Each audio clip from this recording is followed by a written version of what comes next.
you. Thanks. Shall we just wait a few more minutes? I think just let the room fill up a little bit. Sure, ma'am. Okay.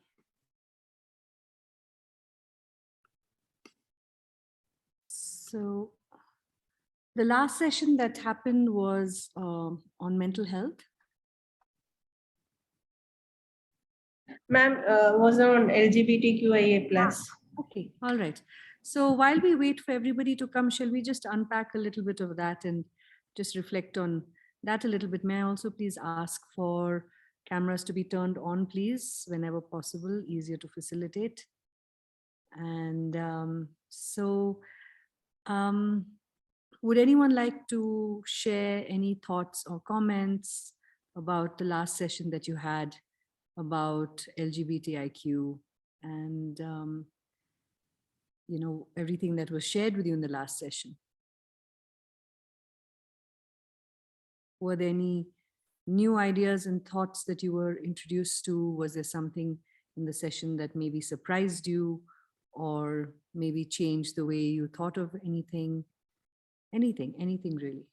I know there's a lot of information packed into that particular module. So while we wait for the others to join us, perhaps we can just look at that a little bit. Please feel free to use the chat box.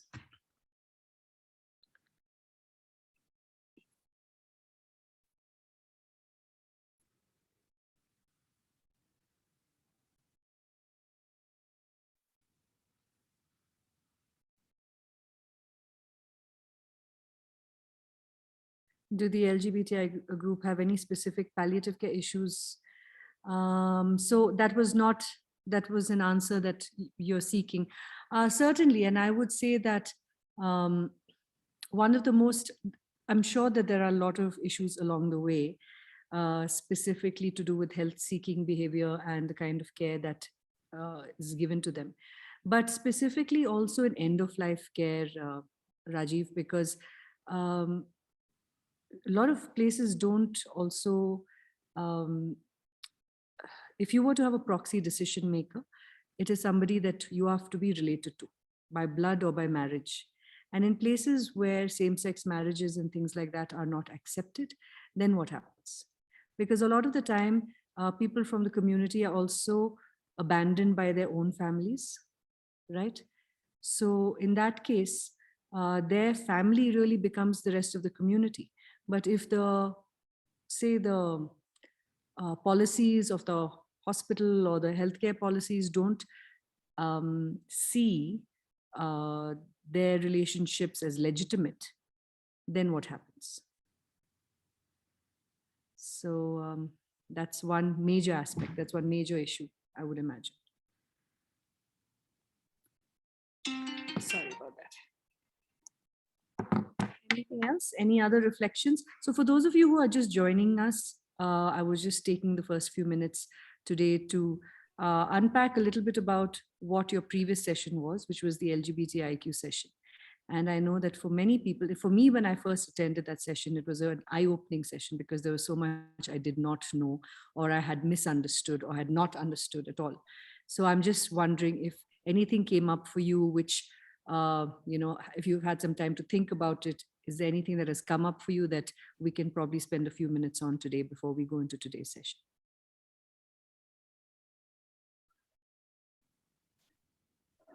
And as always, I'm going to request that cameras be switched on, please.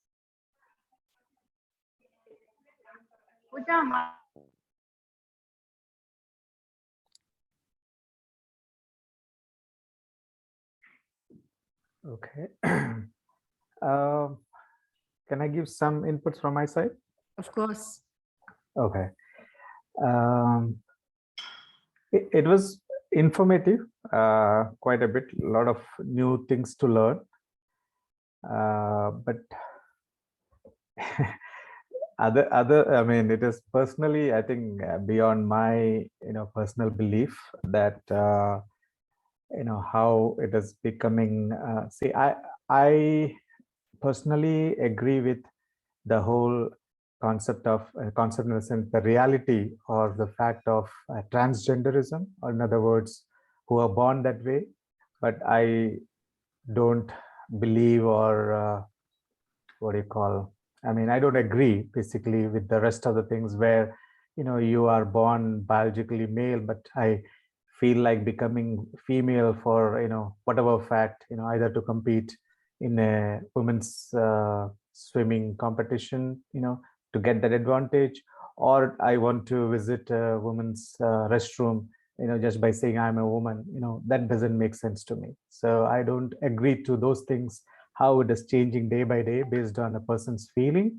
And I think I definitely stick to the fact that it is a mental disorder kind of thing, rather than anything. I mean, that is my personal, belief, but I mean, people may agree or not, but that's how it is. But I do understand the reality of transgenders, what they go through, and then in terms of, I can only imagine the day-to-day challenges they can face, how they are what do you call, I mean, basically in the society, how they are seen, how they are treated, and so on. So that is a very sad part. We have to definitely think them as you know a human being, and then they have their own reality of whatever that caused it, and we as a society, as individuals, we need to support them and enable them to come out of the regular trend that we see of either going for begging, or or in the sex work industry and so on. So those are the areas that we definitely need to help, but other side, I don't personally agree to it. Okay, so that's I respect that you've stated your beliefs quite clearly. If I were to ask you a follow-up question, then if someone like this, so, well, I'm hearing a couple of things. One is, if somebody didn't have a choice in the matter and they were born that way, then that's a different issue. But if someone were to decide to change genders along the way, then that's something that is not entirely sitting comfortably with you, doesn't fit into your worldview. That's your worldview. That's what it is. But purely from the point of view of, were a person like this to come to you with a healthcare issue, would your personal belief system impact the way, the quality of care that you give the person who has come to you? Not at all. I mean, I definitely consider them as a human being. I mean, created in the image of God, so that every person has their own value as a person, and they cannot be discriminated on what their belief is. Like, I expect nobody to, or I mean, it is obvious that people will, but I don't expect people to discriminate based on my belief. So it is whatever the reason they are in that position, in their way of living a lifestyle. I don't see that healthcare or healthcare support or care or any of that things cannot be or should not be discriminated at all. That is a whole a no kind of thing. It cannot be. It is unacceptable. Yeah. Thank you. So the way I see it, it's no different from any other set of belief systems, in the sense that I may not agree with somebody's religious beliefs. I may not agree with the way certain family dynamics are carried out in a family. I may not agree with certain patterns of communication or whatever that might happen. It could be a variety of things. The bottom line really is, does this impact or affect the way we deliver care? And that is the central question, which I will always come back to you with. Of course, we live in a very diverse world, and we have to make room for these kind of diversities and differences. And at the end of the day, if we're able to be inclusive in terms of the quality of care that people get, that is the most essential thing. So thank you very much for sharing your perspectives. And I'm going to move on to today another controversial topic, which is substance use disorders and addiction. And I personally, this is a very, very, this is a subject that is very close to my heart for many reasons. And I think that, just like other controversial subjects, the controversy also lies in not understanding certain aspects of it. And a lot of the ideas around the misunderstandings around it arise from not really understanding the nuances of it. So today we're going to talk about addiction, and we're going to talk about substance use, and we're going to talk about those kind of things. Let's start with this case study. Okay. Just give me a second. I'm just trying to line this up. Okay.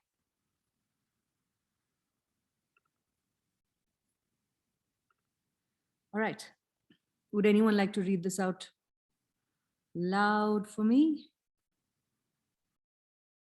Anyone who hasn't had a go yet? Someone new? There is only one line in it, ma'am. No, there's much more. Okay. Ma'am, that presentation is not come. Yes. All right. Yes, yes. So who's going to read this out for me? Should I do it? Go ahead.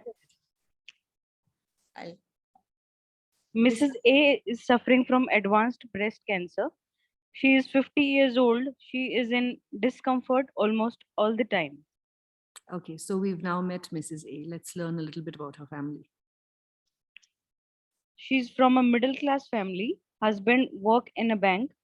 He is away at work all day, and when he comes home, he drinks and is barely communicative. There's a history of violence in the family, which is now lessened after Mrs. A's illness. The older son is about to get married. He is 25 years old. He wants to move out soon but cannot proceed with his plans because of his mother's illness. The younger son is in college. He has been barred from his exams for non-attendance and is moving with a bad crowd. Thank you. Thank you very much. My question to all of you is, what are your first thoughts about this family? Please take a minute to just go over each of these paragraphs and start using the chat box, or you can also unmute and talk directly to the rest of us.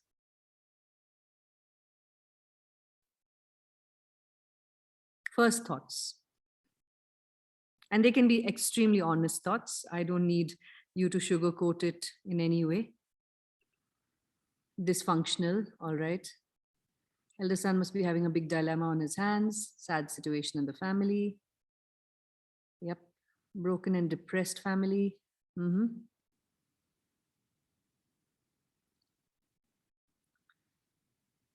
Mrs. A in total pain. Yeah, she is. Yeah, total pain. Thank you, Vinuta. All right. Do you find yourself, what kind of emotions do you feel towards each of these family members? Let's try one by one, okay? What kind of emotions do you feel towards the husband? Very quickly, don't overthink it. Escapist, depressed. Don't blame him too much. Irresponsible. Okay. Any more? How about the younger son? Addicted, that's for the father. All right. How about the younger son? What are your immediate feelings that emerge when you think about the younger son? Escapism, all are suffering. Broken. Younger son, younger son. Let's focus on the younger son. Directionless. Okay. No one to encourage him. Wrong company. Lots of responsibilities. No proper guidance. Deviating. Okay. All right. Not accepting the reality. Okay. Let's look at Mrs. A, the mother. What do you all feel about the mother? First thoughts about the mother. Feelings, not thoughts. Helplessness. Neglected. Very sorry for her. Okay. So I'm seeing sympathy for the mother. All right. Needs more care. Ignored. Almost like she's a victim of this whole dynamic. Okay, and let's talk about the older son. What are your feelings that come up when you think about the older son? Attention is required. Torn apart, stuck. Stuck. Yeah, that's a good word. Anything else? Okay, disappointment. All right. Okay, so this is this family. Let's park them at the back of our minds. Let's get down to what we're really going to talk about today. Yeah? Clueless. Okay. What is addiction? And who is an addict? So, when I ask you to think about an addict, what are some of the visuals that come to your mind? Visuals. I want you to think of visuals. What do you visually think about when you think of an addict?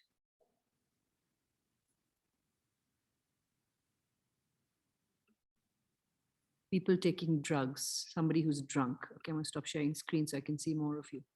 Okay. Visually, what is the visual that comes up in your minds when you think of addiction or an addict? Alcoholic. All right. Clumsy. Yeah. Okay, those are the descriptive words I'm also looking for. All right. So if I were to show you this picture, please, a person drunk and screaming in the streets. Street fighting with spouse. Screaming, quarreling at home. Okay. All right. So we have that. Also, this is an accurate photo. For some people, this is what addiction looks like. Yeah, you can use the thumbs up emojis if you want. Yes. Okay. All right. Okay. So this would be an accurate visual, right? Yeah. Okay. How about this one?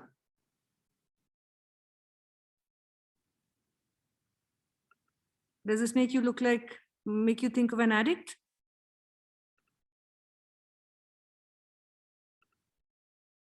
Could be. No, but is this your first, is this, when I first show you this picture, do you think addict? What do you think?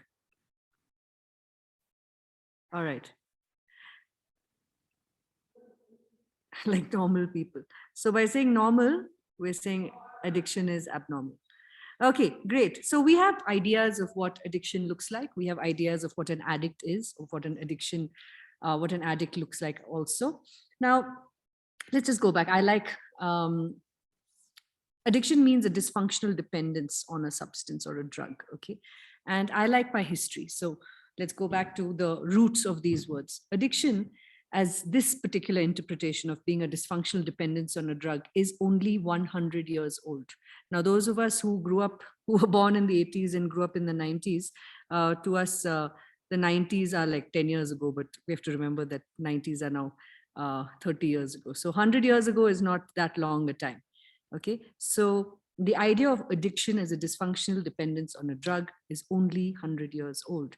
Before that, the word addiction only referred to an activity that someone was passionate about.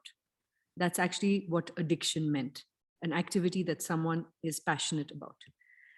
The root of the word adicere, meaning to assign. So it's basically what it meant is a habitual activity with a positive purpose. That was a root word. That's where addiction comes from.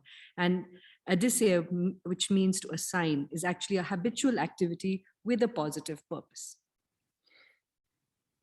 Then came the Romans, who basically, a person who defaulted on a debt was basically then made the servant of the person that he owed money to. And he was given the title addictus, or he was referred to as addictus. And from there comes the modern interpretation of being a slave to a habit, a slave. The idea of being a slave to something comes from this addictus. And so you have different root words. The etymology of these words is quite different. And it's just always interesting for me to know the word play and where it comes from. So that's where addiction comes from. Okay, now, why shouldn't people use drugs? Let's get some quick answers from the crowd. Why should people not use drugs? Most common responses. Why should people not use drugs? Kill, they have side effects. Not required. Okay. All right. Harmful, disrupt social roles, bad for health. Harmful, bad for health. Okay. We've got all these responses. Drugs lead to other crimes, dependence. All right, okay. So typically these are the reasons. One, because it's wrong. It shouldn't be done, okay? Because people shouldn't use drugs because of all the different reasons that you said. Some people think it's not natural to use drugs, and also because they will kill you, and they will kill you in different ways. One drug leads to another drug, leads to a crime, leads to various hairy situations that you get, and so on and so forth. So all of the things that all of you have said in the chat box will fall into any of these categories as well. And it's wrong. So illegality, all of those things. So that's why not to use drugs. So if we know all of these reasons, why do people use drugs anyway? What, in your opinion, leads people to use drugs? If everybody knows they're harmful, if everybody knows that it's bad for you, if everybody knows, comfort, role conflicts to escape a painful reality. Starts with a try, then gets hooked, okay? Getting away, curiosity for fun. All right. Yep, all of you have got it. So let me also tell you that use of drugs are part of culture and subculture, okay? Drugs are not something that came around only in modern times. They are part of cultural practices. How many of you celebrate Holi? How many of you celebrate Holi? Yeah? Yeah. How many of you, what are you given during, when you go to church?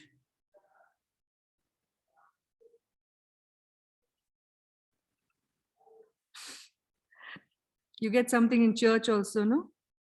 Wine, yeah. All right. So 1 second, hang on. When they lose speed, the thing is, okay, fine. Yeah, bhang, all right. So, okay. And there are many different ways in which drugs or substances are used as part of cultural rituals and cultural activities and part of subculture. Kashish, you have your hand up. You want to say something? Or was it to tell me you celebrate Holi? Yes, ma'am. It was just for Holi. All right. Okay. Okay. All right. So sometimes it's part of a subculture. Sometimes it's, Sajan, you want to say something? Actually, two things. One is when we use the word drugs, it is not, here we are not referring to the pharma medicine, right? Because that is also in general term used as drugs, right? Yeah. So here we are talking about only substance abuse, right? We're talking about anything that has an addictive property, that has a potential addictive property. Okay. So Okay, yes, we use drugs also to talk about medicines, which is really, in my opinion, confuses things quite a bit. But then a lot of medicines have their roots in narcotics as well, and you right. have a lot of you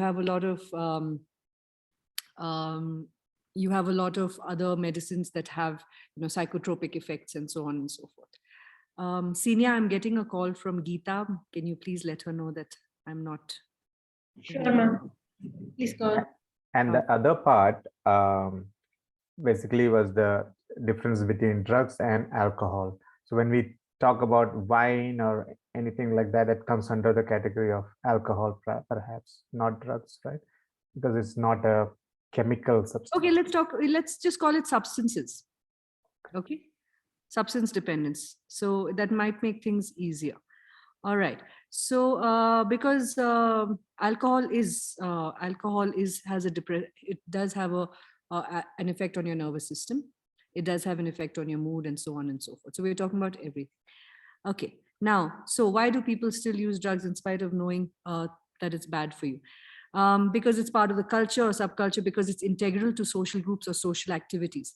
Having a drink together, it's a social activity, and nobody frowns on that, right? It's become a part of the subculture now, and meeting up with friends or relaxing with people, or even having a glass of wine with dinner or whatever, it's part of social activities, and in a lot of places it's quite integral to social activities also. Okay. For some people, they use it because it improves their performance. We hear about this a lot in sports. We hear a lot about this in Olympians using it and so on, and or sports people using it, and of course it getting banned and things like that. It might also improve performance in other ways, right? So not just for Olympians, but even for us on a day-to-day basis, there are certain drugs that improve our performance in other ways. Okay. For some people, because it enhances positive and desirable feelings. And like some of you said, it's a way of finding comfort. And because it prevents or diminishes negative, undesirable feelings. Like some of you said, it's about escaping pain of some sort. And because it prevents withdrawal from dependence. You might be addicted, physiologically addicted to a substance, and the only way to deal with withdrawal symptoms, which is the negative effects that you feel as the drug is wearing off, is to take another hit of the drug. That's the only way to get over the withdrawal symptoms. Because if you don't, and this you see a lot in people who use heroin and things like that, because the withdrawal symptoms coming down from the drug is very, very, very painful and torturous. People have all kinds of hallucinations, they have pain, they have diarrhea, they have all kinds of things. And the only thing that will quickly stop it is if they take another hit. Otherwise, they have to go through it for a period of time. And then, of course, now you have substitution therapy and things like that. But the only way to really stop it is to take another drug. And that is one of the main reasons why people get stuck in this cycle. And because it can satisfy curiosity, someone actually wrote curiosity in the chat box, and because it's fun. Let's face it, for a lot of people, it is just good fun to take these drugs. There may not be a psychological dependence on it initially, but then slowly it becomes a habit, like some of you also said. Like, okay. Now, I want to also go into a little bit of history here. Have you all heard of the war on drugs? The war on drugs. It's something that America perpetuated in the 70s. And suddenly this terminology came out, the war on drugs, and we have to ensure that people are not using drugs, it's not being trafficked, it's not being used by people, and so on and so forth. There is a very dark history over there. And one of the things I want to clarify for all of you right now is America's war on drugs did not emerge as any public health service. It came about due to political power mongering. Okay, it came about in Nixon's time. Nixon was the president. There were two groups of people who were a threat to Nixon's administration. One was the Black Americans, the civil rights movement was going on. And the other group were the left liberals who wanted the war in Vietnam and all of that to stop. So you had he was being threatened by his power was being threatened by these two groups. Now, there was no legal way to go after the blacks or the liberal left.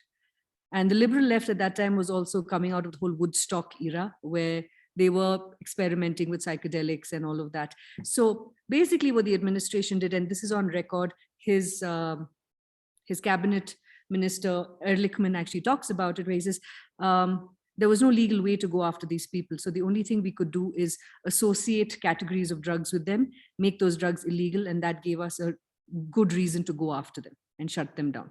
So the blacks became associated with marijuana and cannabis and all of those things. And the liberals became associated with the hippie drugs of amphetamines and psychedelics and so on. And once those drugs were made illegal, then you could just go after these groups and shut them down. There's a lot of literature on this. So I want you to be very clear on the history of the war on drugs. It did not start as a public health service. It started as a political issue. And it has done remarkably well. Although I have to say that a friend of mine was saying that we should really start printing t-shirts that says, congratulations to drugs for winning the war on drugs, because with more and more restrictions that have come in, there are just more and more ways in which people have trafficked illicit drugs. So that kind of prohibition has not really helped anybody. So just coming back to this, these are some interesting books. Opium Inc. is written by an Indian. It is an incredible book about the global drug trade, which funded the East India Company and how it affected India. Did you know that in India today, morphine, which is a derivative of opium, is under the Ministry of Finance and the Department of Revenue and not under the Ministry of Health? So why is that? Yeah. Why is that? It's because it's a trade commodity from the East India Company's time. Okay, so now there is some move to move it to another ministry, not health, but opioids are controlled by the Ministry of Finance, not the Ministry of Health. And that has been one of our, well, that's something we've had to contend with as a palliative care community, because we have to run circles around the Ministry of Finance for, NDPS amendments and things like that. Okay, the other book that I will encourage you to read is this one, The War on Drugs and the Global Color Line. I had the incredible privilege of being part of a panel with Kojo Koram, and what this book really also talks about is how the war on drugs very unfairly, usually, it goes after and punishes people of color more than it punishes people who are white and from global north countries. And indigenous cultures around the world have partaken of substances in ritual, food, and ceremony. And let's not forget this, okay? Historically, indigenous populations, whether they have been in India or South America or wherever else, have had different substances as part of their cultural framework in terms of rituals, rites of passage, and so on and so forth. And some of them are extremely potent things, but they were used ritualistically in sacred in sort of sacred ceremonies and so on. And it's considered a part of the culture. And so it's not that these substances are new, okay? These substances were used differently by indigenous cultures. And it was used with a lot of respect. It was used for a purpose. The word drug only appeared after colonization. Drug in the way that we use it today.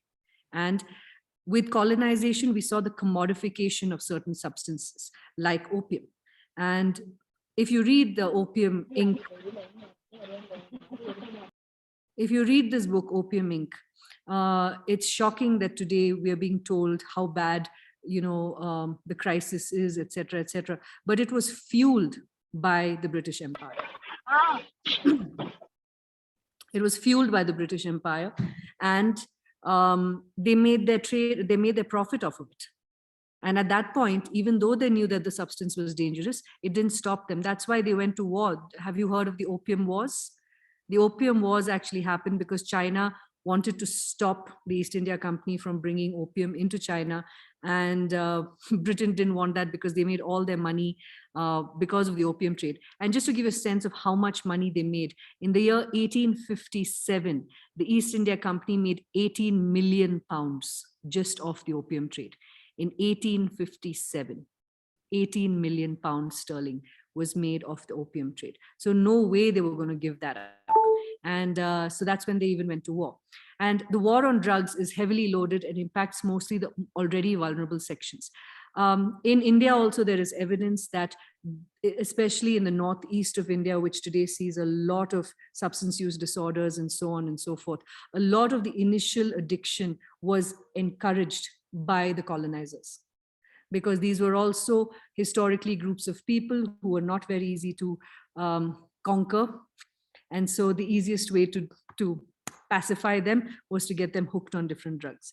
So please remember that the history of drug abuse and the history of substance use is very, very checkered. And do not for a second believe that it is not politically motivated in a lot of places. So I want to set the stage with this macro context for all of you. Okay, it's very, very important. The word drug in its current use only was used as an offshoot of colonization. indigenous communities that have used substances, used them safely for hundreds and thousands of years before the colonizers made it a commodity to be traded and to be taken advantage of. And historically, the war on drugs targets people who are vulnerable in terms of where they come from ethnically and so on. And that's why you have the color line. That's what Kojo is talking about, the color line. And you'll find that a lot of these policies today still adversely affect people of color and people in poorer countries. So with that, I'm actually going to get into the rest of our issue today. Okay, so there are different types and patterns of drug use, and I'm just going to tell you what they are. Abstinence. A person may have never taken a non-prescribed drug or used to take drugs, but stopped and does not want to use them again. So abstinence, never having taken it, or has taken it, used to take it, does not take it anymore. And that is called abstinence, which I don't take it. That's basically what it means. Okay. Experimental, trying drugs out of curiosity or because friends are using it. This may be once or for a short period of time. And you find this a lot amongst college going, crowds and things like that. And now perhaps it's even becoming younger and younger in age bracket, but this is mostly experimental. So they'll try out things like ecstasy and MDMA and all of those things, and then they'll give it up. But it's usually for a very short period of time, and then they grow out of it, they forget about it. Okay. Recreational, using drugs occasionally and in specific circumstances. Example, when with a particular group of friends at specific types of social events or on weekends. And a classic example of this is alcohol. Okay, so that is a recreational. Also smoking, for some people it's a recreational thing. And there are certain other drugs, psychedelic drugs, that are also used. There are amphetamine drugs that are also used. Instrumental, taking drugs to accomplish a task or a goal. When the goal is achieved, the drug use stops until a similar situation occurs. Okay, so this could be performance enhancing drugs, or it could be, it's usually performance enhancing drugs of some sort. Some people take medication to keep themselves awake. Some people take medication in order to go to sleep. Some people take medication in order to enhance their sexual abilities. Some people take drugs in order to, whatever. So many different reasons why they take it. Okay, but these are drugs. And so people use it instrumentally in order to accomplish a task. And dependence is a pattern of frequent, heavy use, usually for a long time, which results in diminished ability to control how, when, and where to use. And when a drug use stops, cravings are experienced and drug withdrawal symptoms occur. So this is what dependence is. It's for a much longer period of time. There is negative effects once they stop. And after a while, it just completely derails their sense of control. There's no more control on where, how, they can't decide on the setting. It's not dependent on a particular group of people. It's just a dependence that takes over completely. Now, the WHO Expert Committee on Drug Dependence talks about experimental, recreational, and dependence. But Good in 2006 came up with legal instrumental, legal recreational, illegal instrumental, illegal recreational. So if you look at legal instrumental, prescribed drugs to treat or relieve. So these are prescription drugs. Some people are given drugs for insomnia. Some people are given drugs for different other reasons, right? And this is basically legal. Legal recreational, tobacco is legal, alcohol is legal, caffeine is a drug, it is legal. And this is to achieve a certain mental state, either to overcome stress or to just relax or whatever. And yes, each of these has severe abuse potential, but these are considered legal and therefore we don't really pay attention to it.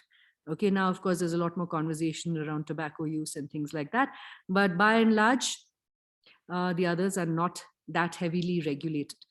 Illegal instrumental, taking illegal drugs to accomplish a task. This is the kind of stuff that is not allowed and it's not prescribed by a doctor.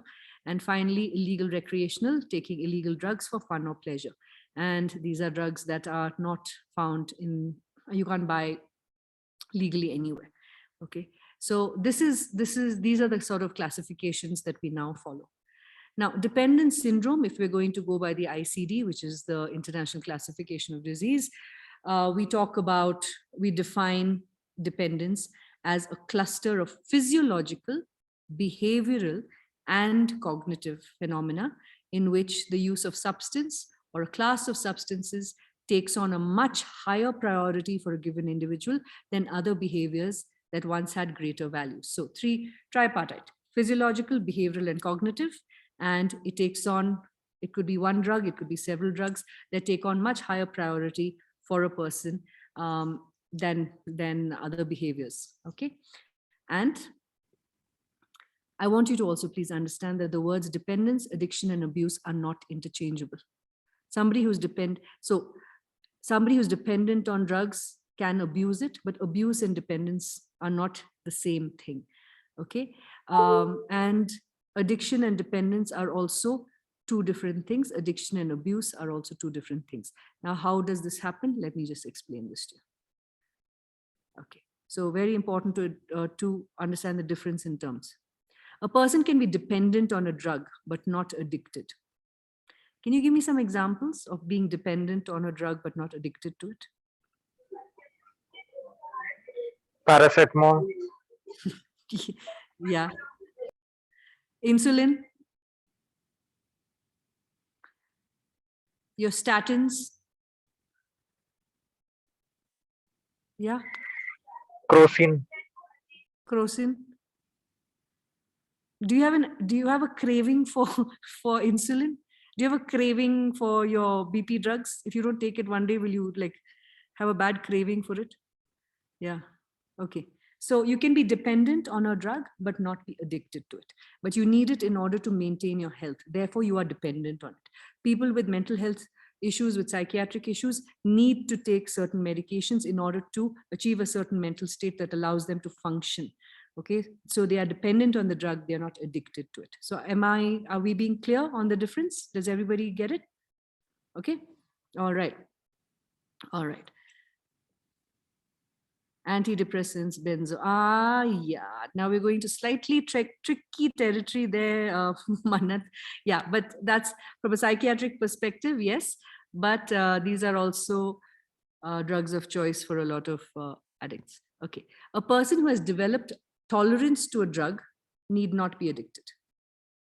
So just because I've developed a tolerance to a drug, that means I need more of that the same quantity does not have the same effect on me, right? So I need to take a little bit more of the same in order to feel the same impact. So can you give me an example of a drug whose ceiling effect changes?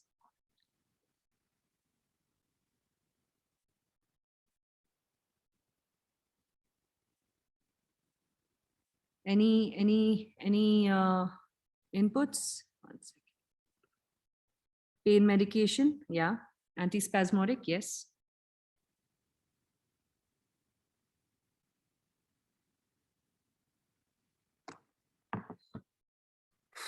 Morphine, we will talk about morphine and the ceiling effect in a bit.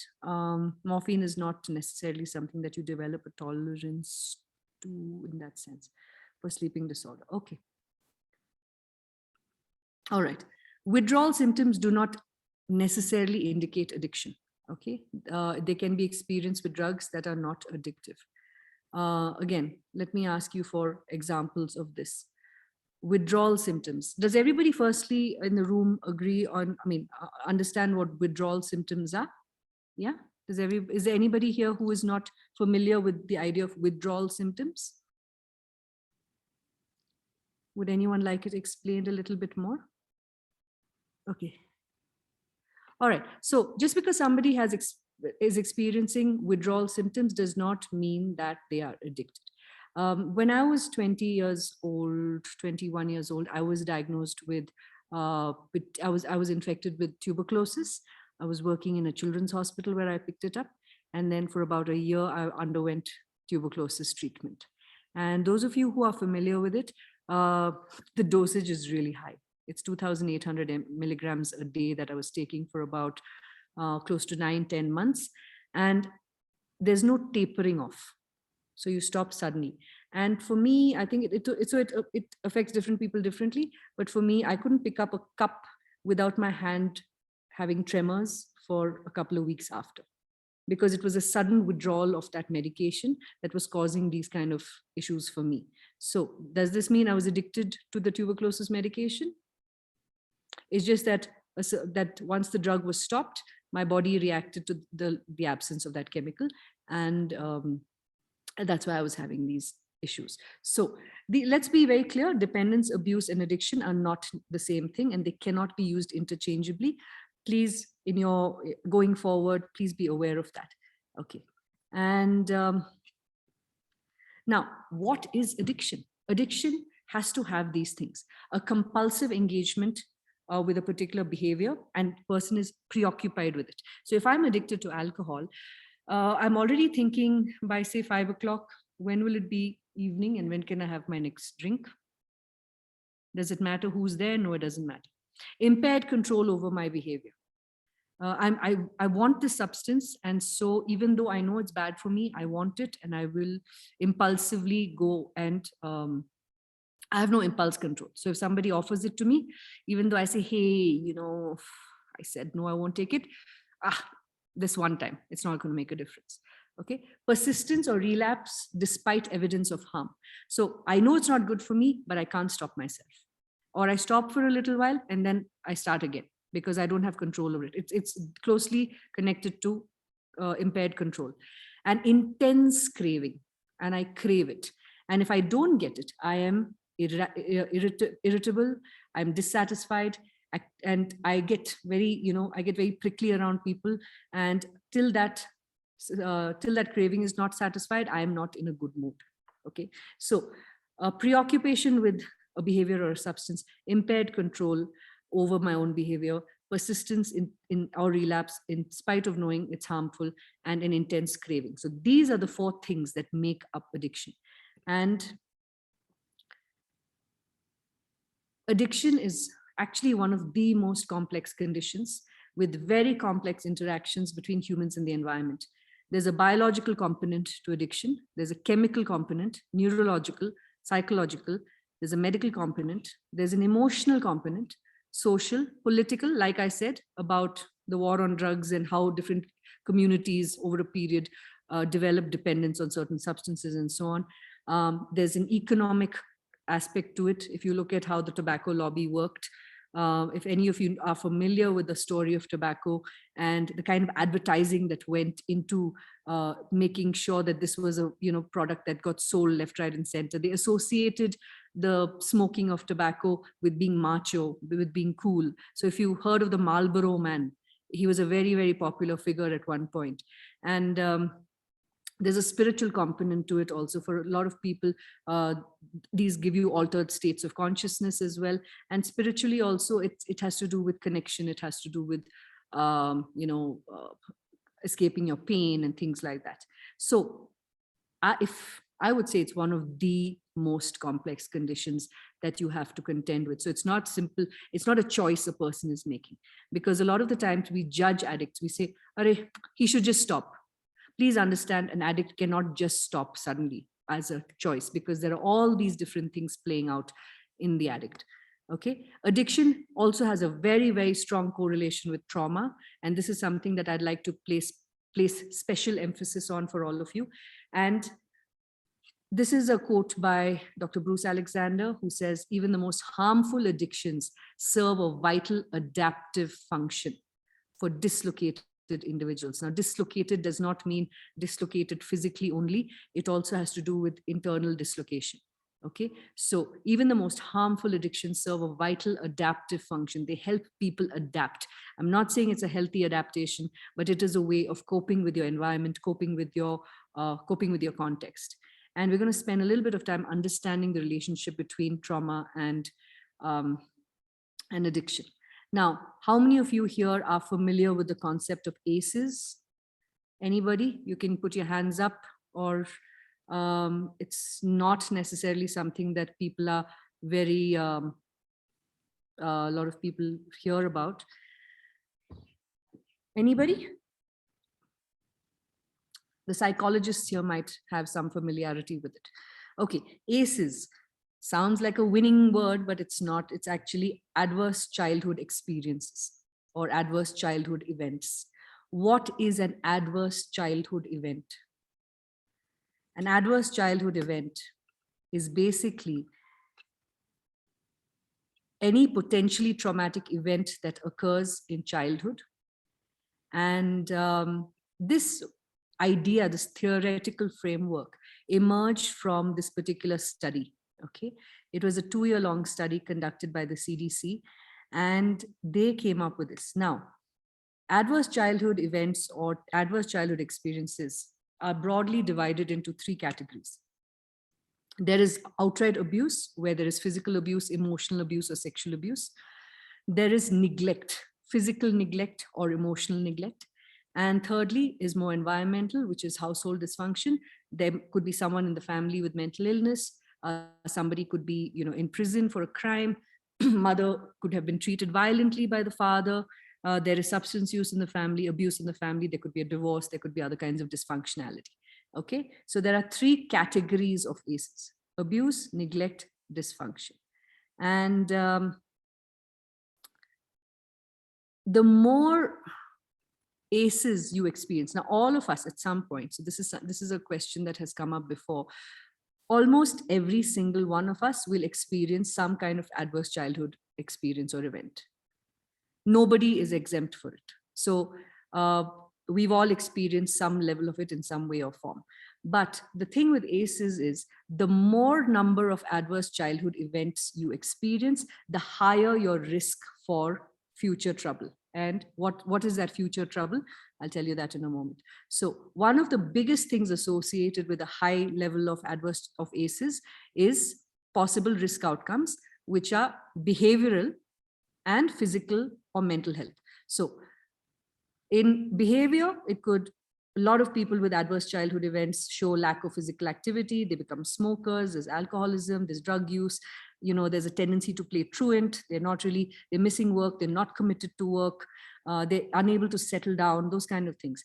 And in terms of physical and mental health, a lot of people, for some people, it might lead to obesity. For others, it might lead to other sort of, like anorexia, bulimia, those kind of eating disorders, diabetes, depression, suicide attempts, sexually transmitted diseases, heart disease, cancer, and basically everything.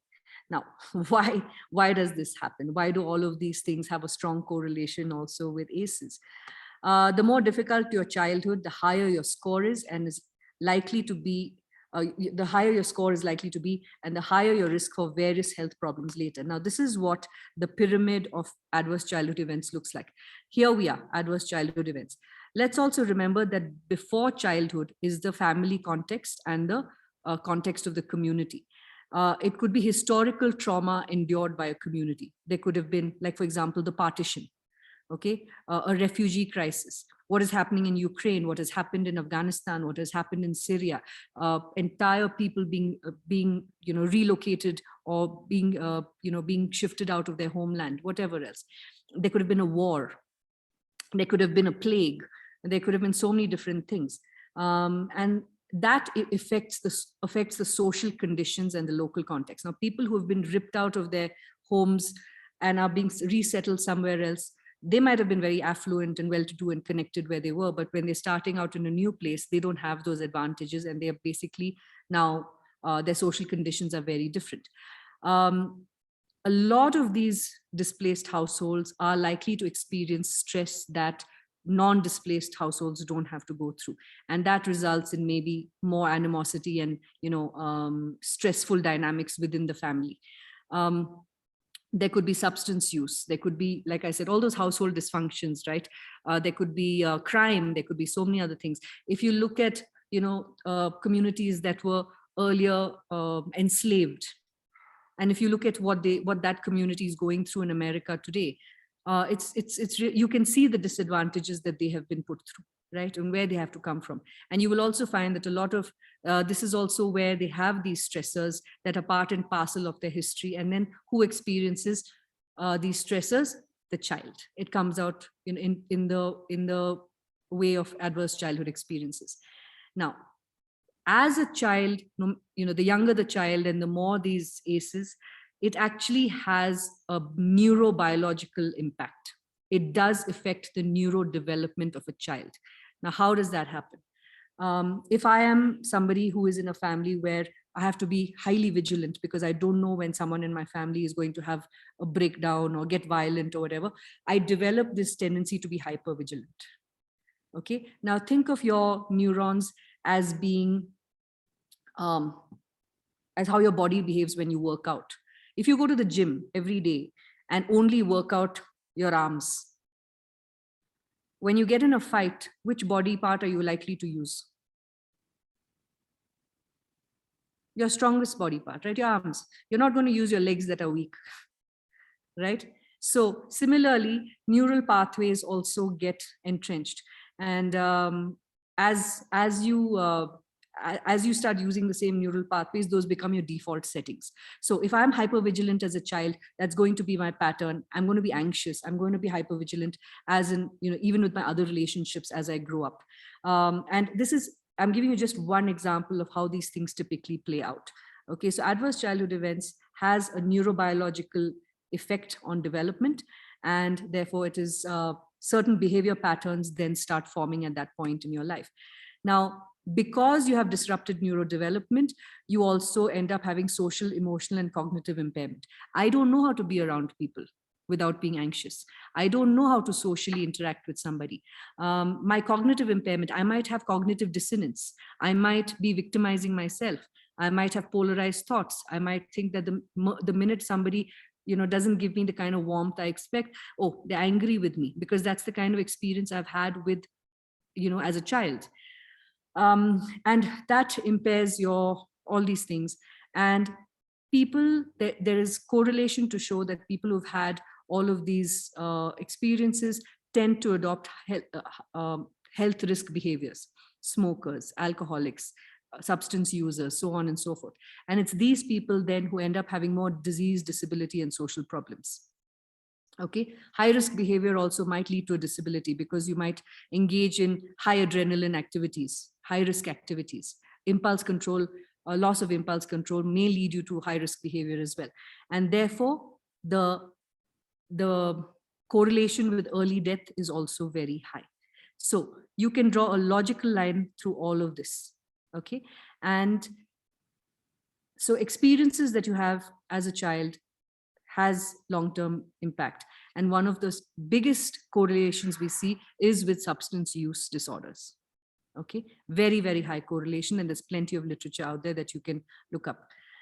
So several behaviors besides substance use produce short-term reward that may result in persistent behavior despite knowledge of adverse consequences. So it's not just about drugs, it's not just about substance use. There are other behaviors which also give you short-term rewards.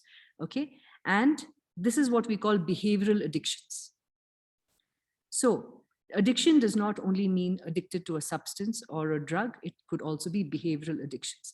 And all addictions, it's very important to remember, whether it's to a drug or to a non-drug behavior, share the same circuits. They share the same circuits. And this is a remarkable insight for us to keep in mind. The purpose of these circuits is to create an alternative physiological state. But please don't for a second believe that this is entirely biological. There are also other things at play. But what I'm trying to say to you is the plumbing is the same. Okay, the pathways are the same. So whether you're addicted to heroin or whether you're addicted to gambling, same things light up, same circuits light up. So behavioral addictions, let's just spend a little bit of time on that. Intense desire to repeat some action that is perceived to improve well-being or capable of alleviating some personal distress. Also, it's pleasurable, despite the awareness that such an action may have negative consequences. So what are some examples of behavioral addictions? Gambling. Some people have a urge to pluck specific hairs. This is just one example. Pyromania, slightly extreme example, setting things on fire. Okay. Kleptomania, we all know of kleptomania, inability to pick up an object that doesn't belong to you and steal it. A compulsive, impulsive internet addiction or problematic internet use. By this definition, I think we all are addicts. And compulsive, impulsive skin picking, people do this also as an anxiety relieving thing. Okay. Internet gaming disorder. Most people now check their smartphones 150 times a day or every 6 minutes. Young adults send an average of 110 texts a day.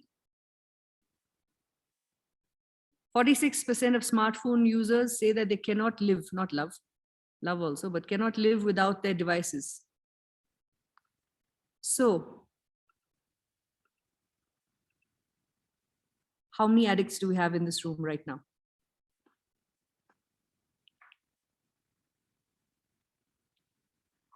If I take your phones away for a day and a half, block internet access, feeling some anxiety? Huh? Okay, so how many addicts do we have in this room right now? Okay, Alice. I'll also be relieved, I think. All right.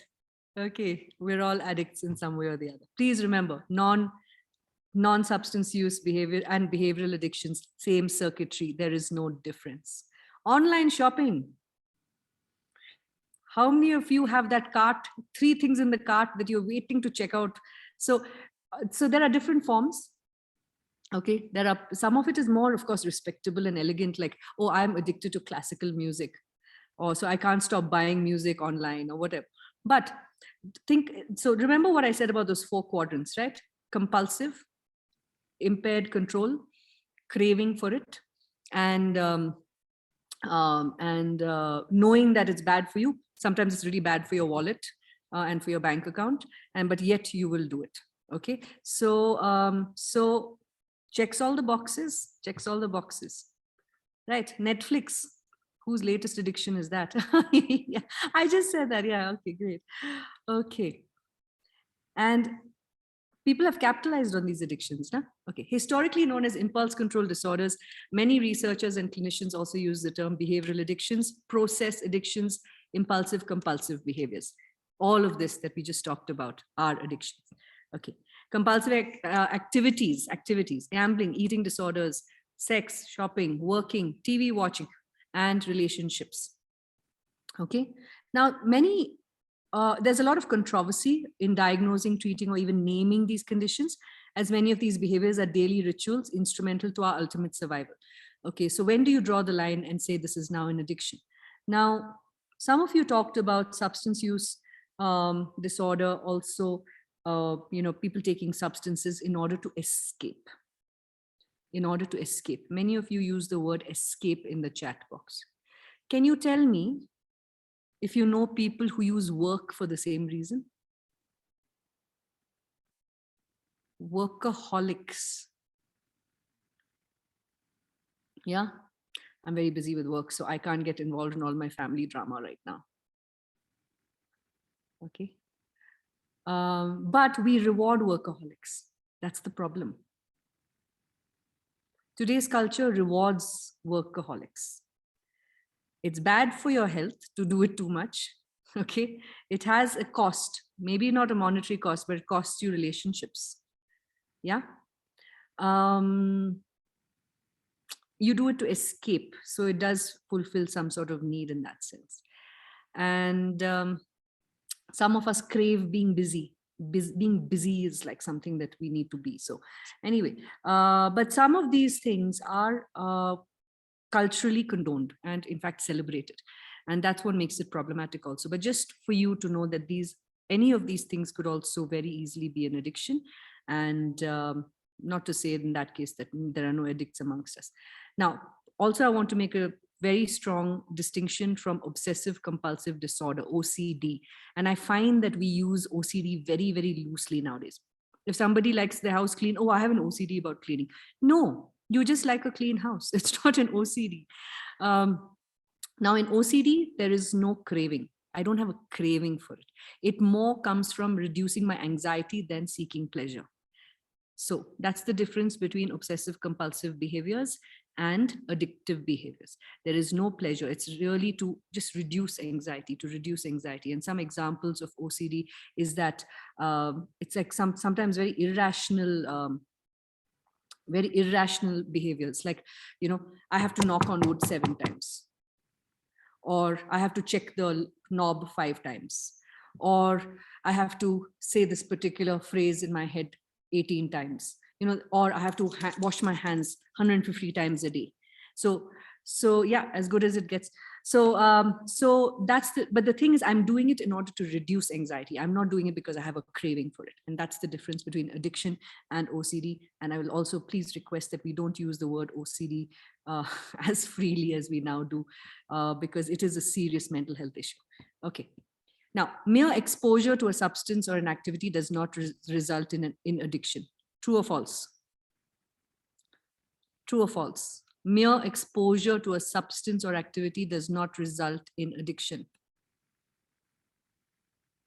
True. Anyone else?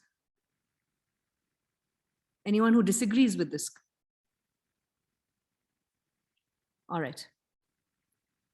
Abhijit, you disagree?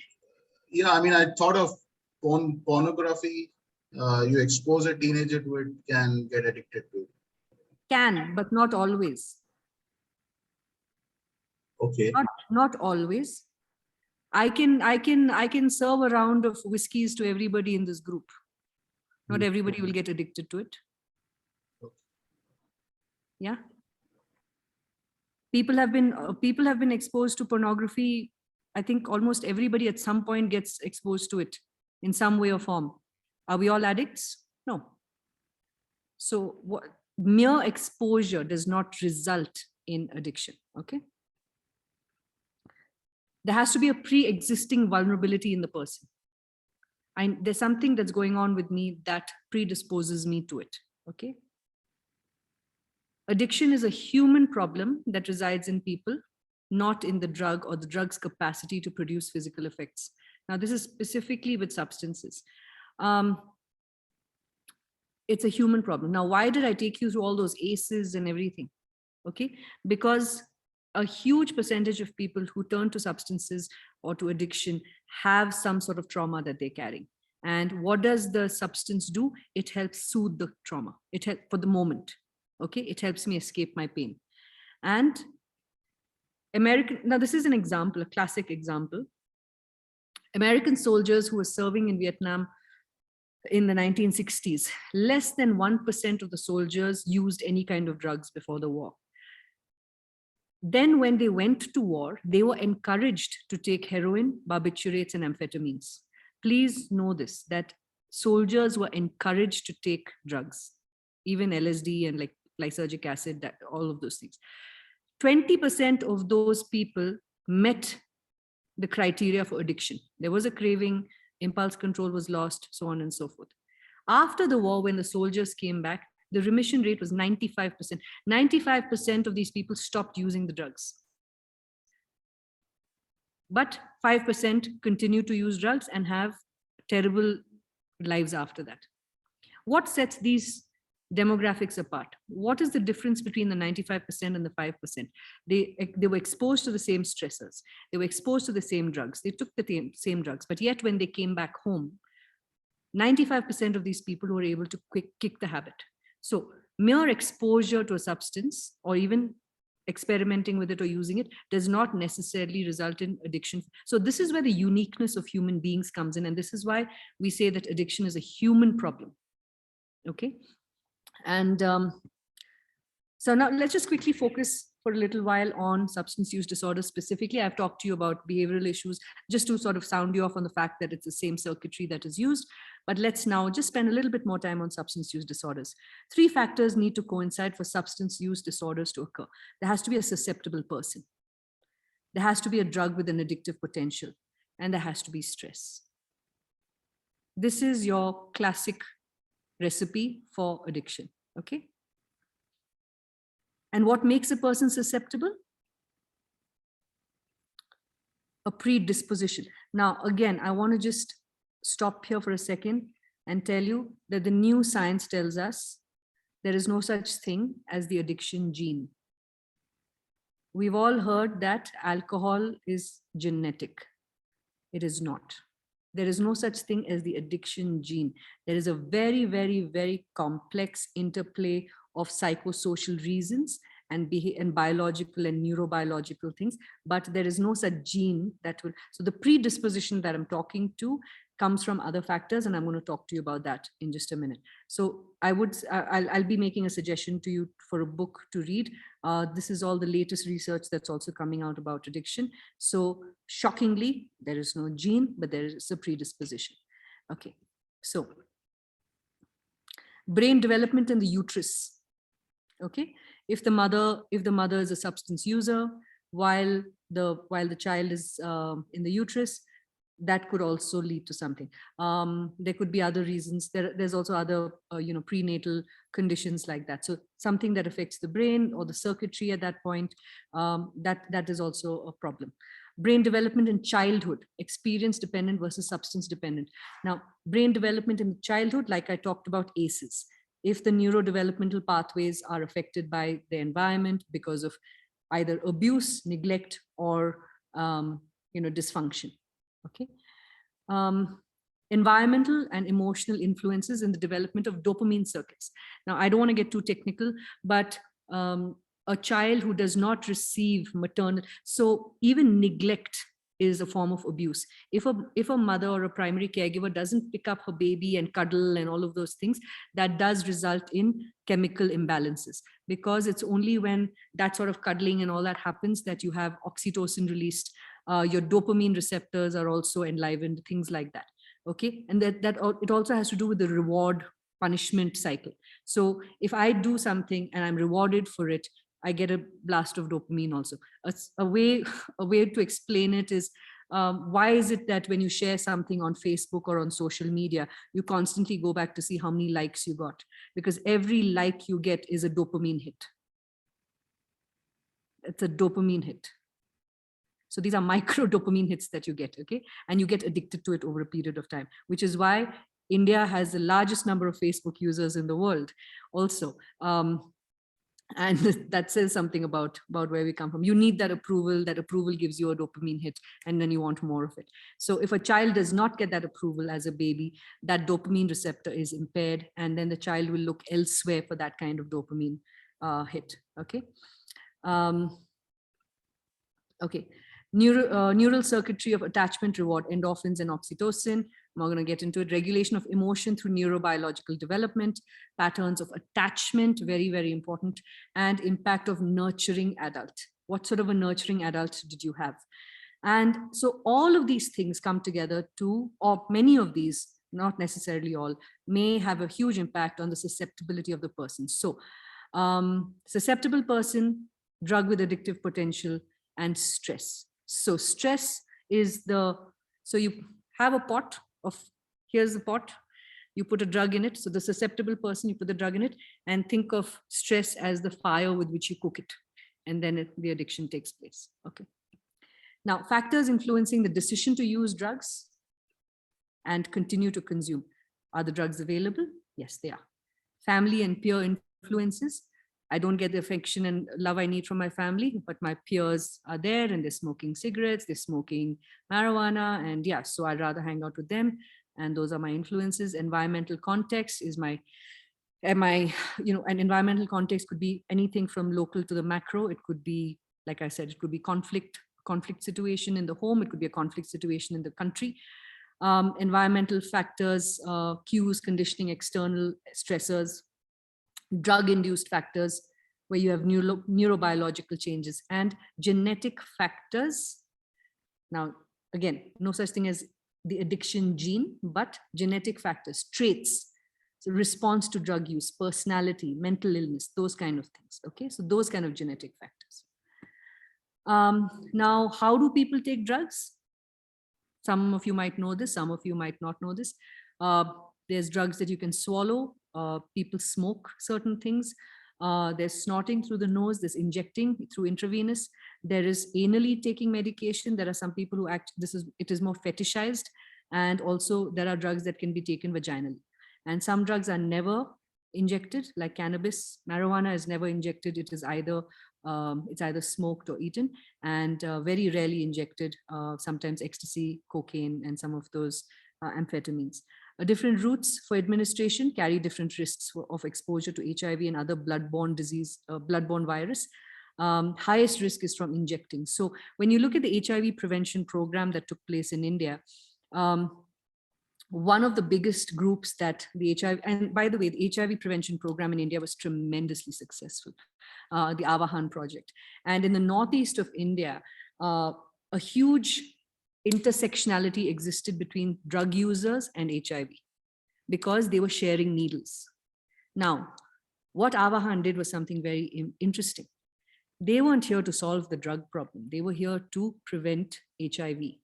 So there's something, so they tied up with this concept, which is called harm reduction. Okay, I can't take away the whole harm, but I can reduce it. So there's something called a syringe exchange. Bring your used syringe to me, I'll give you a fresh one.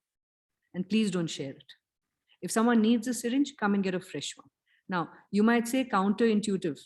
Why are you asking people, why are you giving people syringes? They are going to find syringes, boss. What you're reducing here is HIV. Again, it seems like, but remember, this is harm reduction. I'm not taking away the effect entirely. That means less people are dying of HIV. Okay. So you have now, there are different levels of harm reduction. Some of you may not agree with these things, but anyway, we'll talk about that in a little more. There's harm reduction. There's also now in some countries what they call consumption rooms, where you can actually safely go and take your drug in the presence of a medical team, so that in case you have an adverse effect, you will be taken care of. And slowly, slowly over a period of time, as you develop a rapport with them, they will start putting you onto substitution therapy, medication, and so on. So it's a gradual weaning off. So harm reduction has various ways in which you can tackle it. So Avahan used that technique, and it worked wonders for a lot of people in the Northeast. The HIV numbers came down drastically, and it was an interesting, maybe slightly controversial way to do it, but it worked. Okay, and you can read a lot more about Avahan in this incredible book called The Stranger Truth by Ashok Alexander. He's the one who spearheaded the whole Avahan project. It was absolute, it's a stunning book, and it'll give you a real insight into what some of these marginalized communities go through. Okay, and many people have polydrug use, which is they use multiple drugs, either to enhance the effect of one drug with another, or to reduce the unpleasant effect of one drug with another, or to gradually replace one drug with another because of price or because of various other reasons. And some polydrug users, polydrug use happens only because a person has lost track. They're so deep into the addiction that they just lose track. And it has major risks because it can multiply the chances of toxicity, overdose, death, various other things. Now, recovering from problematic or dependent drug use. Now, why do people get out of it? For various reasons. It could be because they want to minimize health risk by reducing the quantity or frequency of use. Remember, I'm not talking only about the very hard drugs like heroin and stuff. I'm also talking about nicotine and alcohol and caffeine and all of that, sugar. And so one is just to reduce health risks, or you need different services, or it could be because someone might need different services and support. Now, there are two kinds of recovery outcomes. One is abstinent recovery. The person stops using the drug altogether. Okay. The relapse rate is very, very high, by the way, with abstinence. Even your 12-step program, the relapse rate is very high. I think it's above 80%. Non-abstinent recovery, use continues, but frequency and amount is reduced. This seems to be a much more effective way of doing it. Okay, and abstinence is not the only treatment outcome, and there is no one size fits all. People keep pushing for, no, we have to completely eradicate drug. People will find a way to get high. People will find a way to soothe their pain. So abstinence is not the only way. Okay, and let's just dismantle some misunderstandings. Once a person has used drugs, they cannot stop. Not true.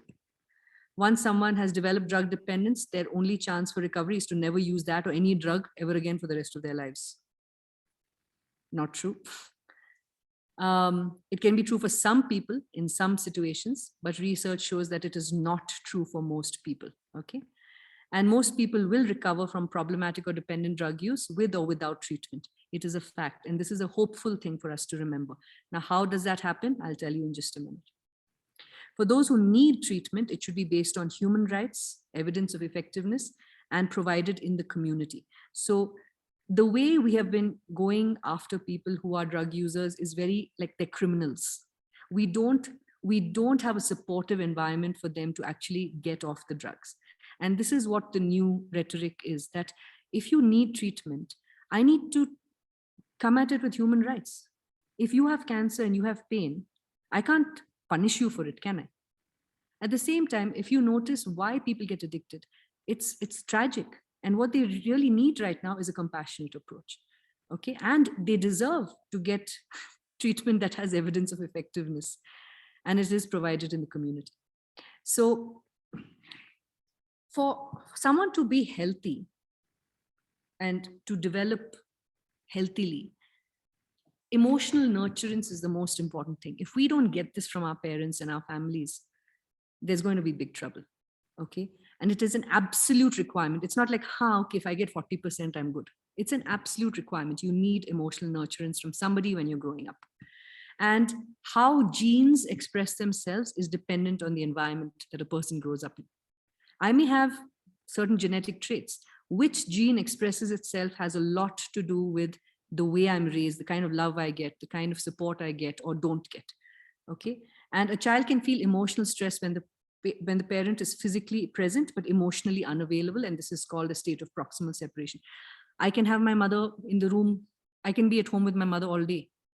But if she's emotionally unavailable to me, if she doesn't hug me, if she doesn't encourage me, if she's not warm towards me, she may as well not be there.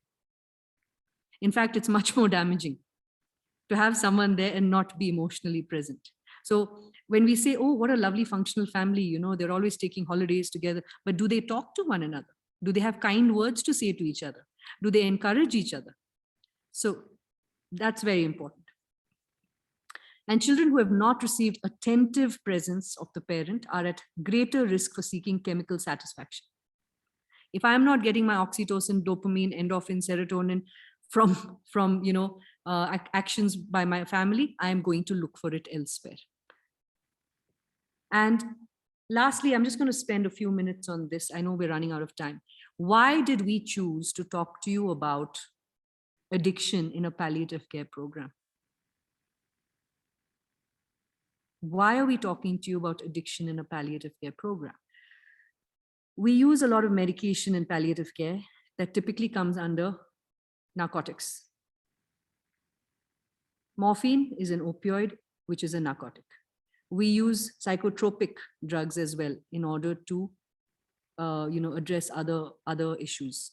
And so very often palliative care is pitted against addiction. You will hear a lot of people telling you, I don't want to give my loved one morphine because morphine is addictive. So someone will be in excruciating pain, but they might have 2 weeks to live, but I don't want them to get addicted. So I'm not going to give them pain relief. Unfortunately, a lot of doctors also hold this view that morphine is addictive, it's an opioid, and therefore it must not be used at any cost. So there is a very strong reason why we talk about palliative care and addiction. That's one. The second thing is, in the families that we see, very often because illness is a very major stressor. Remember what I said, stress is the fire that cooks the ingredients that brings about addiction. Illness is a great stressor. It's a great old flame. Okay. And you can cook a lot of unpleasant things on it. And so here, let's reflect on these questions. How significant is the experience of illness as a stressor? I just gave you the answer. Are we missing an at-risk person in the family that is not the patient? Invisible patient. Remember what I said, adverse childhood events also means dysfunction at home, stress at home, neglect at home. Sometimes when there is a sick person at home, the child will get neglected. If there is a sick child at home, the sibling is often neglected. You will find that a lot of healthy siblings who don't have the cancer, who don't have the renal failure, who don't have the juvenile rheumatoid arthritis, will go on to have behavioral problems later. remember, this is ACEs, adverse childhood events adding up. You have a person who is at risk for addiction. Okay. And are we judging too harshly? When we come across a family where there is someone who has addiction of some sort, whether it's alcohol or whatever, immediately we sort of emotionally withdraw from that person.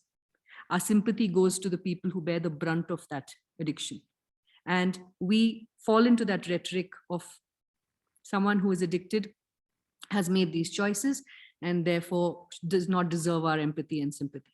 Okay, what I just showed you in the last hour and a half, I hope has changed some of that, because they're dealing with their own traumas. And do we have ideas and misconceptions about certain medicines like opioids, like morphine? Okay, and we don't have much time, so I'm just going to let you reflect on it. And the next session that we do, I do want you to come back to me with these thoughts. Now, with opioids, I just want to clarify withdrawal symptoms on discontinuation of opioids, sudden discontinuation, low energy, sleepiness, disorientation, delirium, myoclonic jerky movements like spasms in the muscles, abdominal cramps and diarrhea are common side effects or withdrawal symptoms when you suddenly stop opioids. Can be managed with a tapering off. Slow withdrawal, you don't have to have all these issues. And addiction is a psychological process. Like I said, there has to be craving, there has to be, all of those things. And if you see that suddenly there is a craving, or suddenly the dose, the patient is saying, oh, I need higher and higher doses, or they're taking, instead of taking every 4 hours, they're taking slipping on dose in between. There are behavioral changes in terms of a person's behavior towards, like, going from doctor to doctor and trying to get different prescriptions of opioids. That is a sign of addiction. But with oral morphine, and I want to emphasize this over and over again, immediate release oral morphine that is taken orally, it's immediately released, but it comes through your bloodstream, has very minimal addictive qualities because there is no rush, there is no euphoria with it. It is coming through your blood flow. Okay, so oral morphine, immediate release oral morphine is and has very, very rare chances of addiction. And if you have cancer, you're so busy combating the pain that you're not going to really get a euphoric rush out of this anyway. Okay. And in Kerala, in 2001, 2002, 1,723 patients were studied and documented. And the way morphine was supplied was documented, and there were no major unaccounted discrepancies. Everything was as per the book. And if there were any minor discrepancies, they were investigated. And what we found was that since 2001 till 2021, there's been not a single case of misuse and diversion of opioids in Kerala, which is also the state with the maximum opioid access in the country. So this is just by way of telling you that if it is managed well, if it's documented well, you have the safeguards in place, even a drug with a high potential for addiction can be controlled and managed well. And we have successfully implemented rational rules since 1998. There are more than 170 recognized medical institutions in Kerala that report to the drug controller of the state.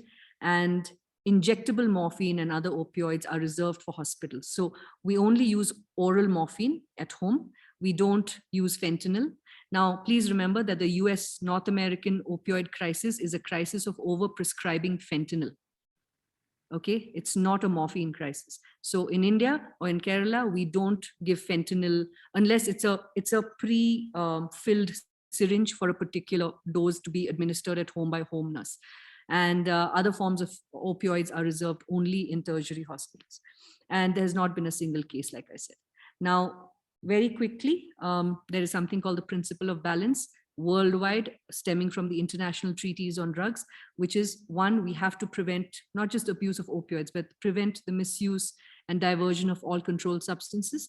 And secondly, to make these controlled substances available for those who are in pain. One side of the argument comes from international laws of criminal justice. The other side comes from human rights laws. And we have an obligation to do both. And this is where public health then becomes balanced. But we know that this is what it looks like now, thanks to the war on drugs rhetoric, Our NDPS is also highly geared to punish and control, not to allow access to people who need it, who are in pain. And typically, two sides of the debate have been, we have to control these medicines, we have to restrict flow of these medicines because we are coming at it from their potential for harm. There's those of us in palliative care who come from access perspective, saying that we value its role in mitigating pain. Now, historically, these two have been on either side of the argument. Now they're coming together. The two Lancet commissions have come together in April. And today we're talking about, let's forget the argument. Let's look at the patient, whether the patient is a substance user, an addict, or somebody who's in pain. What rules we come up with have to basically go towards diminishing the suffering of that person, whether the person is an addict or somebody with cancer. And for that to happen, we have to focus on the suffering, not the substance. We have to focus on safe access and look at quality data and focus on partnership between government, professionals, and civil society. So law enforcement, doctors, professionals, people who need it, all of us have to come to the table and talk to one another about this. Okay, this is the book that I want you all to read. It's called Gabor Mate. The author is called Gabor Mate. He's absolutely wonderful. The book is called In the Realm of Hungry Ghosts. And Gabor Mate was a palliative care physician for 20 years before he became an addiction specialist. It is one of the most beautiful books I've ever read. I encourage all of you to read it, whether or not you're interested in addiction as an issue, because you'll find something that is valuable to all of you in this book. It is one of also the most compassionate books I've ever read. And there's a doctor in his book who he says, and I find this quite accurate, if mental health is the poor sister of the health system, then addiction is probably the second cousin who lives in the slums. We don't want to talk about people who are addicted. Okay, we don't want to see them. We don't want to talk about them. And he also says, this is a quote from the book, rather than asking what someone is addicted to, when they got addicted or for how long, try asking them, what does it offer you? What do you like about it? What in the short term does it give you that you craved or liked so much? And universally, the answer given in various forms will be, it helped me escape emotional pain. It helped me deal with stress. It gave me peace of mind. It gave me a sense of control. It helped me connect with others. So what is it telling you? That this person is suffering in some way or the other. And this is what the drug does for him. It makes the suffering diminish for a little while. And I'm just going to read this out quickly. Such responses illuminate that addiction is neither a choice nor primarily a disease. It originates in a human being's desperate attempt to solve a problem, the problem of emotional pain, of overwhelming stress, of lost connection, of loss of control, of a deep discomfort with the self. In short, it is a forlorn attempt to solve the problem of human pain. All drugs and all behaviors of addiction, substance dependent or not, whether to gambling, sex, the internet, or cocaine, either soothe pain directly or distract from it. So the question is not why the addiction, but why the pain. And if palliative care is pain relief, then here is something for us to work with. And like I said, there's an emerging shift from criminalization and abstinence to harm reduction. And Portugal, this is a great example.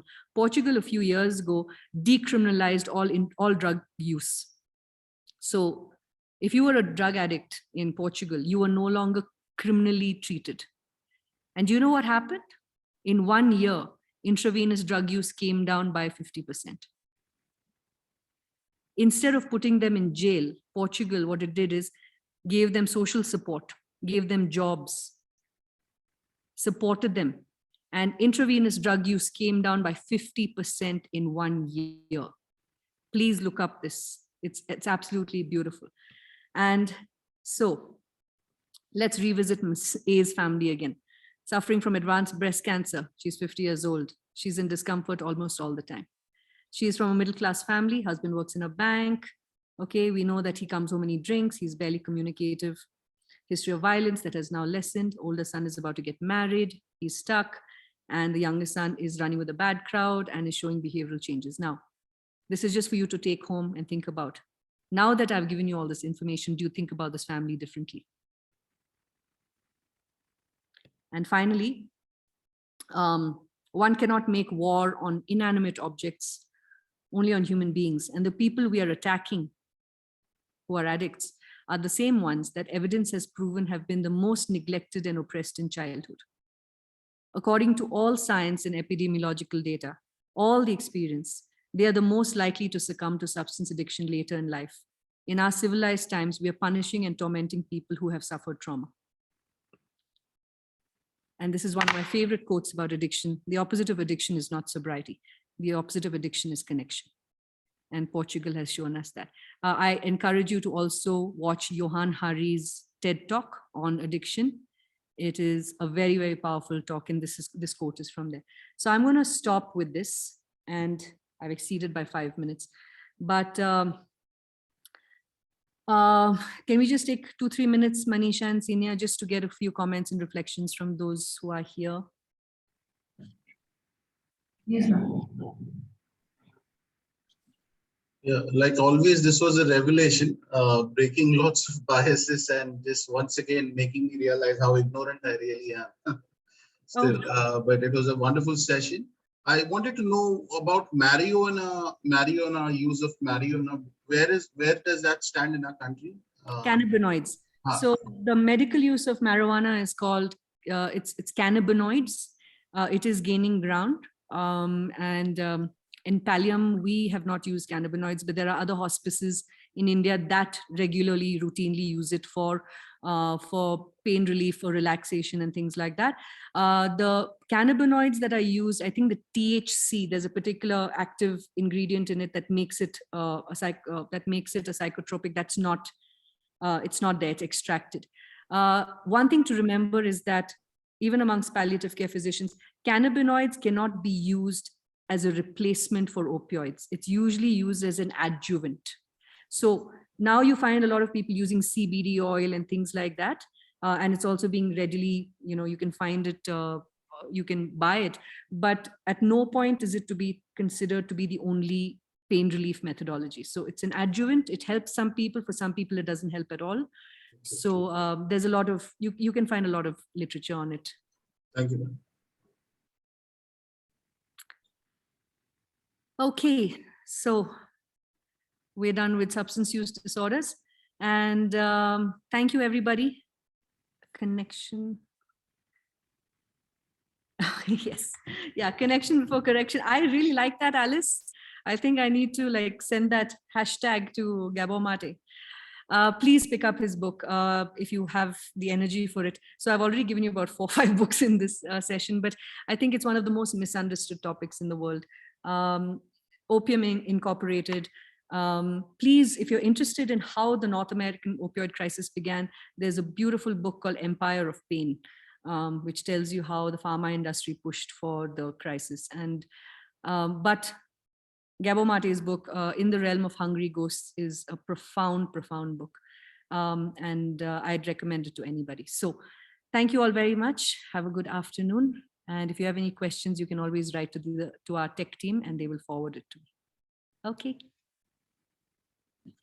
Thank you, Smriti ma'am, and thanks everyone for being there for today's session. I hope you had a good time of learning. So without delaying, I'd like to wind up the session. Please do fill in the feedback form before you leave. Thank you. See you all in the next session. Bye.